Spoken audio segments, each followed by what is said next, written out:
From Connecticut's newsroom, the combined resources of Fox Connecticut and The Current. Fox Connecticut News at 10 begins right now. Former Connecticut Governor John Rowland once again caught in a political web of alleged lies and corruption, and tonight he faces more than a half dozen federal charges. It's an indictment that no doubt brings with it a sense of deja vu for political observers across the state. Connecticut's one-time political star and three-term Republican governor again stands accused of breaking federal laws, this time for campaign fraud. Our live team coverage of the latest federal probe begins with Fox Connecticut's Louisa Moeller and what the 7-count indictment against Rowland means. Louisa. Well, Brent Allison, this is it right here. The 21-page indictment accusing Rowland of falsifying records, conspiracy, false statements, and illegal campaign contributions related to the congressional campaign of Lisa Wilson Foley and another unspecified candidate.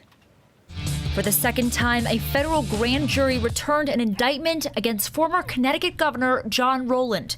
The 7-count indictment charges Rowland with creating a fake consulting contract with an animal shelter in 2009. It alleges that Rowland drew up the contract to hide a deal where he would exchange political advice for money with an unnamed congressional candidate. In an email, Rowland told the candidate, quote, "I can get you elected if you're interested, and I give you the only chance of winning." Next, the indictment alleges Rowland conspired a similar arrangement with congressional candidate Lisa Wilson Foley and her husband Brian Foley.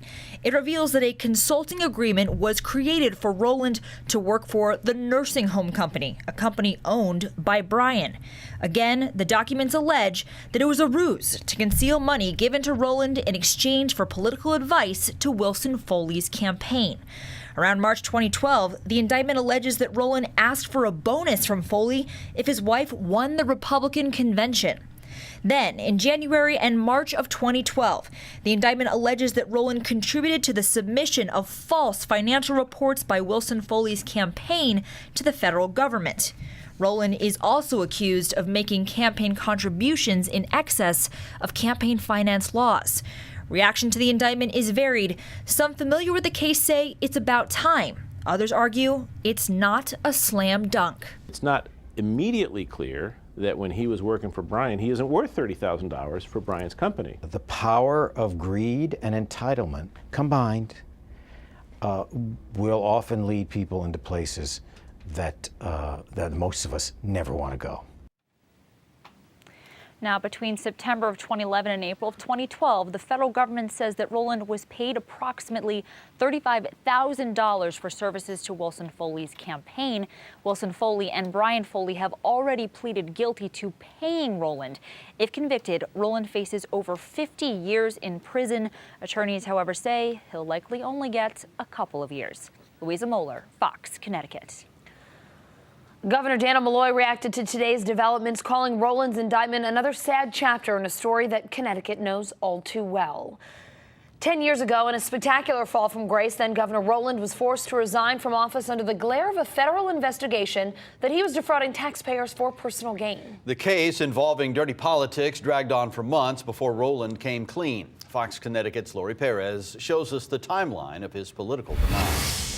In 2003, stories of free hot tubs heated things up as investigators and voters demanded answers about who paid for renovations at John Rowland's weekend cottage. At first, he lied. We paid for all the improvements. Then corrected himself, admitting state contractors, politically connected friends, and state workers paid for the home improvements and hot tub, apologizing but insisting nothing he did was illegal. I have never, not once, provided any favors or taken any actions in exchange for the gifts that I have received. He insisted all he wanted until he couldn't anymore. In 2004, Rowland pleaded guilty to a corruption-related charge and spent 10 months in prison. I ask the people of Connecticut for forgiveness. Post-prison, he would prove he was down but not out until last week, hosting a talk radio show debating, of all things, public policy.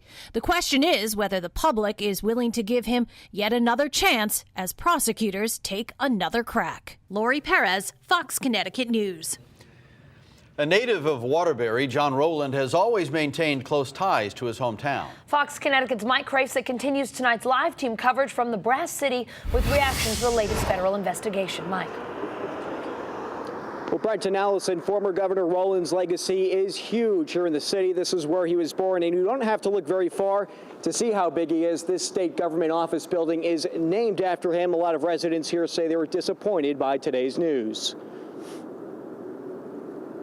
John Rowland was born in the Brass City, graduating from Holy Cross High School, and represented Waterbury as a member of the Connecticut legislature and as a U.S. congressman before being elected as governor. The people who live here are crushed by the unsealing of a new federal indictment against him. Disturbing that these things just continue to follow him around. Not surprised. I thought it should have happened a long time ago. David Weiner is a developer who worked with Rowland when he was with the city as an economic development advisor. The two worked together on the city's plan to revitalize downtown. We kind of thought his problems were behind him and kind of looked for the best in him at the time. And then to find out that, sort of old habits die hard, kind of puts you off. Many credit Rowland for having initiatives to help improve downtown Waterbury when he was first hired in 2008.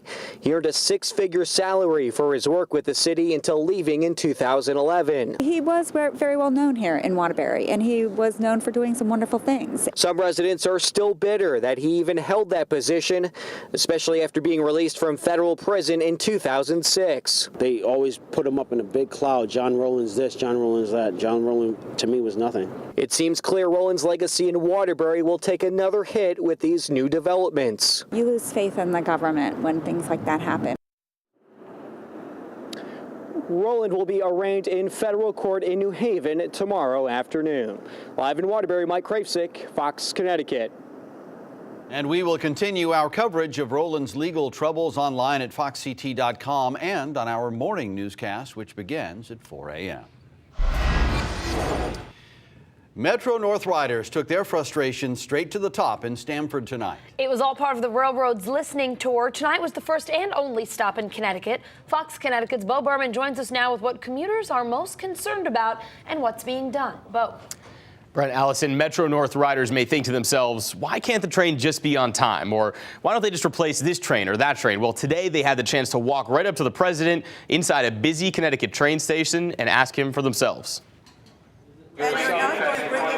Norwalk resident Roma Stibravi isn't shy about sharing how much she rides the train. Too often, and I've been over 30 years, so I know what I'm talking about. And she didn't hold back when talking to Metro-North President Joseph Giletti at the latest of several MTA consumer forums. This one right in the Stamford station at rush hour. This is an embarrassment. This is just patching up the 19th century. That's all it is. Stibravi, who wants a system overhaul, was one of many riders who shared complaints, concerns, and praise with the president, his staff, and even board members that were on hand. I do stand behind the schedule that we're putting out, that one will be one that not only will be reliable, it's going to give us the time on the tracks to be able to do the maintenance that we need to do. Giletti takes leadership after months of troubles, including derailment deaths, electricity issues, and reliability concerns, among others. But he vows the face-to-face time is not a PR move, but a genuine effort that he's done for 15 years. The MTA president says it will continue.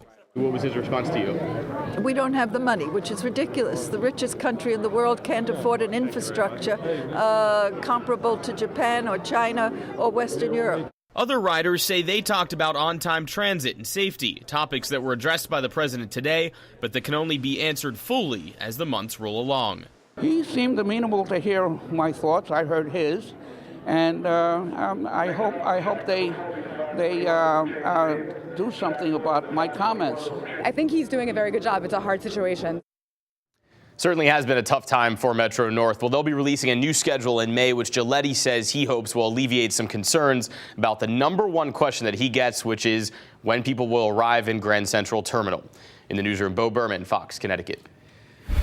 Thank you, Bo. A bail bondswoman from Plainville charged with killing her boyfriend last night says she did it in self-defense. Angela Grosso Cunha was arraigned this morning. The 27-year-old has no prior criminal record. Cops say she shot 23-year-old Jose Mendez as he was driving on Prospect Avenue last night, forcing him to crash into a tree. Grosso Cunha claims he threatened to kill her family and make her watch. Her attorney says a West Hartford police detective even had doubts about charging her with manslaughter. I think it was a call that he, quite frankly, said he was struggling with. in terms of even charging her, but he felt like he had to. Despite the plea, a judge increased Grosso Cuna's bail to $750,000, which she posted a few hours later. Grosso Cuna has been ordered to home confinement until her next court date. The boyfriend, Mendez, had an extensive criminal history, including 5 pending cases. A fire in Hartford that sent plumes of smoke over the downtown area started on the 3rd floor of a vacant home. Investigators are still looking into what sparked the flames at the multifamily home on Zion Street. Residents living in nearby buildings were briefly evacuated. Just seen a bunch of fire trucks and lights, and then I seen smoke, so I pulled over, took a couple pictures, and next thing I know, I'm trapped in between a series of hoses. The home is listed as for sale. A bill designed to reduce sexual assaults on campus breezed through Connecticut's House and is headed to the state Senate. The measure makes it easier for victims to report assaults. They'll now be allowed to do so anonymously, as long as that doesn't violate state or federal law. The bill also requires all colleges to have a sexual assault response team and calls for prevention and awareness training for both students and staff. Well, pure sunshine all day today. Now the clouds are moving in. Now tomorrow, even though we'll have a lot of clouds around and even the chance for a shower or two, it's actually going to be a little bit milder than it was today with 60s for much of the state. Let's talk about temperatures tonight, though. It'll be a mild start to the day tomorrow because you can see right now we're between 46 and around 50 degrees. The wind is starting to slowly diminish, but we're only going to stay through the 40s tonight. So increasing clouds with a southerly wind and lots of clouds overhead. Again, temperatures will not drop off all that much. By 8 a.m., we're already between 45 to around 50 with mostly cloudy skies. And there's a chance for a shower or two tomorrow, especially as we head toward the latter part of the afternoon and into tomorrow night. Dry out for the weekend, and we really start to crank up the temperatures. Wait till you see this 7-day coming up in just a bit. In this particular case, I think there were some things fell through the cracks. What have we learned? What can we learn from the Boston Marathon bombing? Lawmakers on Capitol Hill exploring how we can prevent similar attacks in the future. What was that, a bat? Was that a bat? What happens in Vegas stays in Vegas unless you're a presumed presidential candidate and someone throws a shoe at you during a speech. We'll show you the video. When they called us from Boston to tell us there was something called the Boston Brew Tour, who were we to turn them down? I'm Jim Altman. We're in Everett, Massachusetts right now, and we will take you on the tour coming up on Day Trippers here on Fox Connecticut.